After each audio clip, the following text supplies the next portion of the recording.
तारक मंत्राचा तुमच्या सबकॉन्शस माइंडवर होणारा प्रभाव. भीतीचा समूळ नाश.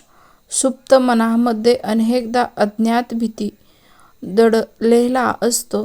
तारक मंत्राची सुरुवातच अशक्य ही शक्य करतील स्वामी या ओळीने होतो.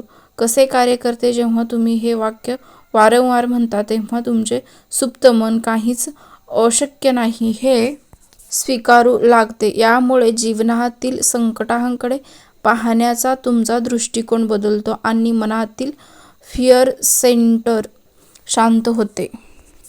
आत्मविश्वास आणि आत्मशक्तीचे जाणीव. मंत्रातील ओळ वसे अंतरी ही स्वामी शक्ती कळू दे थेट तुमच्या सुप्त मनाला साथ घालते. कसे कार्य करते? आपण अनेकदा स्वतःला कमी लेखतो. हा मंत्र तुमच्या सुप्त मनाला आठवण करून देते की तुमच्या आत एक दिव्य शक्ती आहे. यामुळे न्यूनगंड संपून आत्मविश्वास वाढतो. प्रोग्रॅमिंगचे शुद्धीकरण. आपल्या सुप्त मनात अनेकदा मी एकटा आहे, माझं कोण आहे असं नकारात्मक विचार असतात. कसे कार्य करतो? मंत्रातील कितीदा दिला हा बोल त्यांनीच हात आणि जवळी उभी स्वामी शक्ती कळू दे ही वाक्य सुप्त मनाला प्रचंड सुरक्षितता देतात. जेव्हा मनाला ही सुरक्षितता मिळते तेव्हा शरीर तणावमुक्त होतो आणि आजार बरे होण्याची प्रक्रिया वेगवान होते.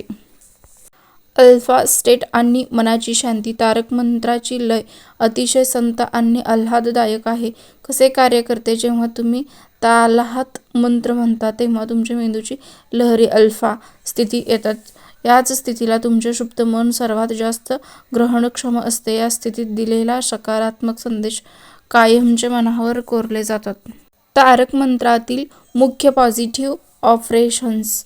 भिवू नको, मी तुझ्या पाठीशी आहे. सुरक्षिततेची भावना. अशक्य ही शक्य करतील स्वामी. सकारात्मकतेची भावना. जवळी उभी स्वामी शक्ती कळू दे. ऊर्जेची जाणीव. थोडक्यात तारक मंत्र तुमच्या सुप्त मनातील चिंतेचा प्रोग्राम डिलीट करून विश्वासाचा प्रोग्राम इन्स्टॉल करतो. हा व्हिडिओ आपल्याला आवडल्यास शेअर करा, सबस्क्राईब करा, लाईक करा आणि कमेंटमध्ये श्री स्वामी समर्थ लिहायला विसरू नका. धन्यवाद.